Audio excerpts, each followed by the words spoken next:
अरहन्ताणम् नमो अरहन्ताणम् नमो अरहन्ताणम्। शक्ति का जागरण बहुत जरूरी है। शक्ति जागे बिना हमारी चेतना की ऊर्ध्व यात्रा भी नहीं हो सकती और शक्ति जागे बिना आनंद भी उपलब्ध नहीं हो सकता। इसलिए सबसे पहले शक्ति का जागरण जरूरी है, शक्ति का संवर्धन आवश्यक है। शक्ति को बढ़ाई, विकसित करें। हमारी दो शक्तियां काम कर रही है, एक आत्मा की शक्ति, दूसरी विद्युत की शक्ति, तेजस की शक्ति। हमारी आत्मा की शक्ति के स्पंदन निरंतर हो रहे हैं। हमारे सूक्ष्म शरीर के भीतर आत्मिक शक्ति के स्पंदन निरंतर स्पंदन हो रहे हैं, प्रकंपन हो रहे हैं। तेजस की शक्ति समूचे आकाश मंडल में व्याप्त है। तेजस की वर्गणा, तेजस परमाणुओं की, पुद्गल स्कंधों की वर्गणाएं समूचे आकाश में व्याप्त हैं। हम उन्हें ग्रहण करते हैं, स्वीकार करते हैं, परिणमन करते हैं और उनका प्रयोग करते हैं। आत्मा की शक्ति और तेजस की शक्ति, विद्युत की शक्ति, दोनों का योग होता है तो हमारी क्रियाओं का संचालन होता है। शक्ति के बिना स्फोट नहीं हो सकता। विस्फोट के लिए शक्ति चाहिए। शक्ति के द्वारा विस्फोट करते हैं और भीतर में छिपी हुई चेतना को बाहर लाते हैं, प्रकट करते हैं। भीतर में छिपे हुए आनंद के स्रोत को बाहर लाते हैं और उसका उपयोग करते हैं। विस्फोट के लिए हमें शक्ति चाहिए। तेजस की शक्ति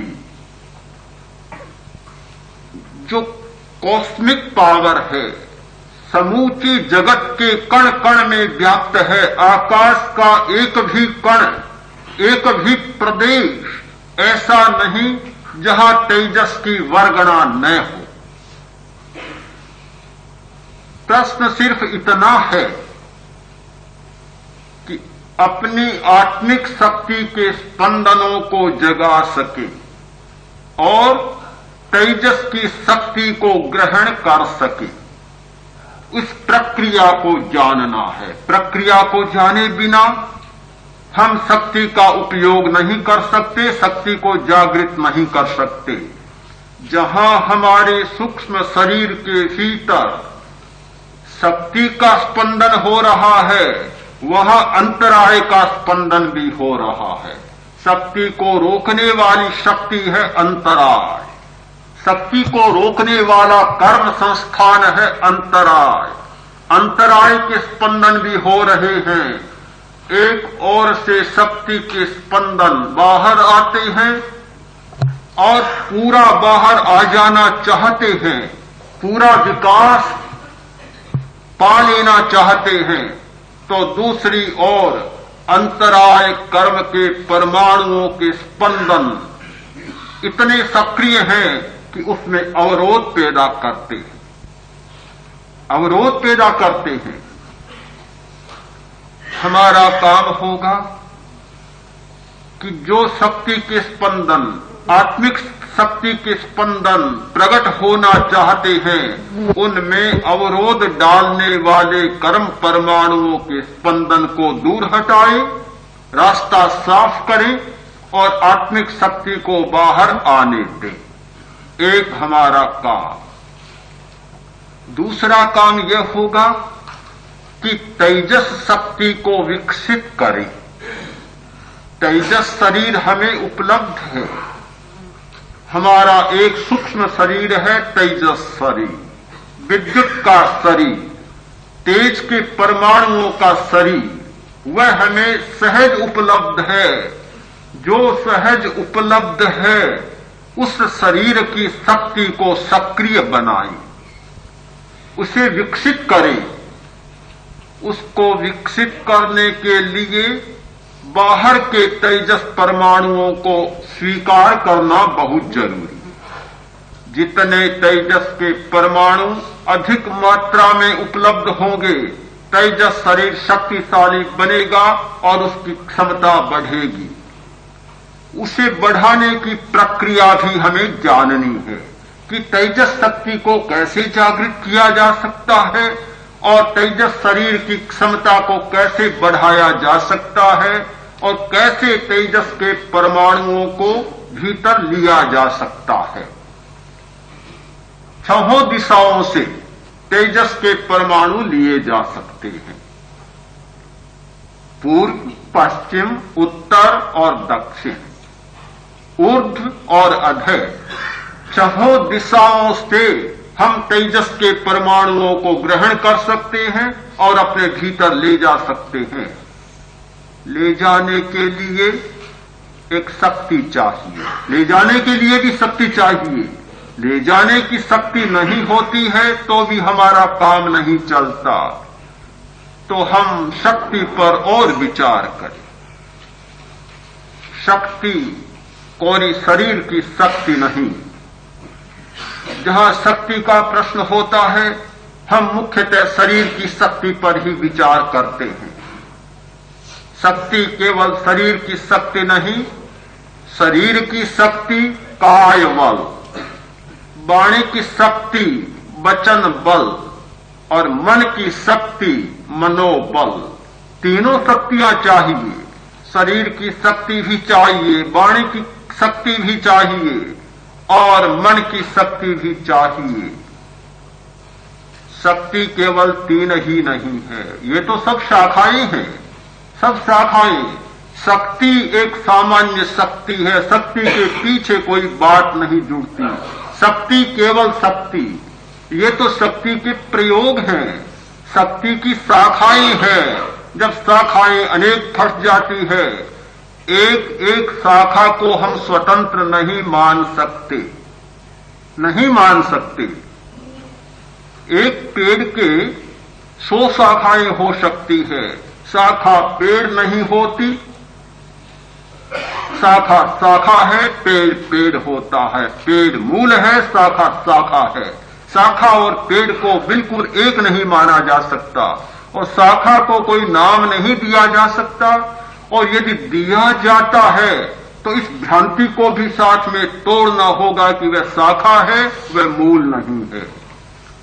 यह मनोबल भी मूल शक्ति नहीं है, वचन का बल भी मूल शक्ति नहीं है और काया का बल भी मूल शक्ति नहीं है। ये सब प्राण शक्ति की तेजस शरीर की शाखाएं हैं। शाखाएं मनोविज्ञान के क्षेत्र में एक भ्रांति उत्पन्न हुई।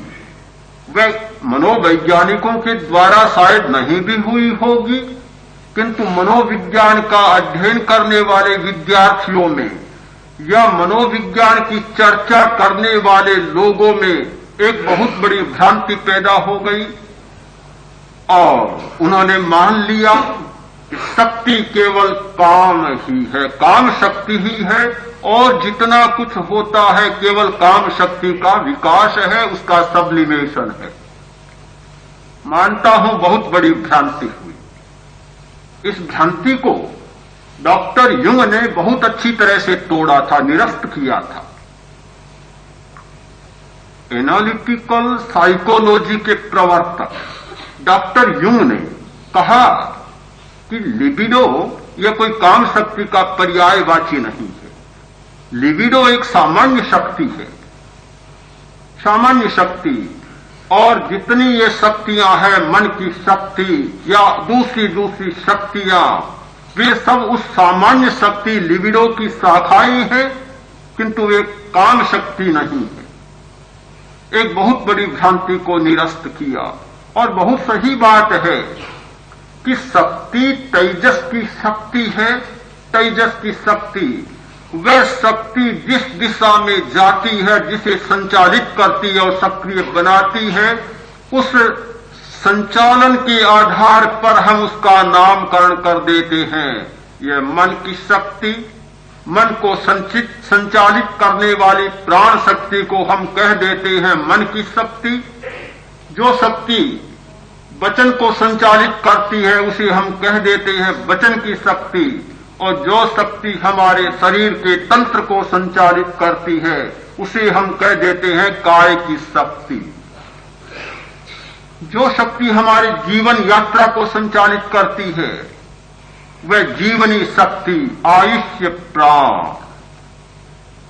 जो शक्ति हमारी इंद्रियों को संचालित करती है वह इंद्रिय की शक्ति, इंद्रिय प्राण।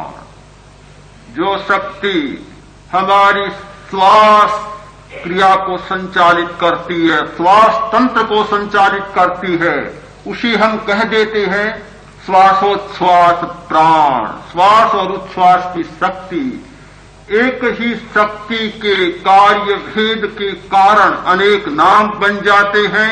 हम इस भ्रांति को तोड़ दें कि ये कोई अलग अलग शक्तियां हैं। शक्ति एक है, एक शक्ति अनेक काम करती है।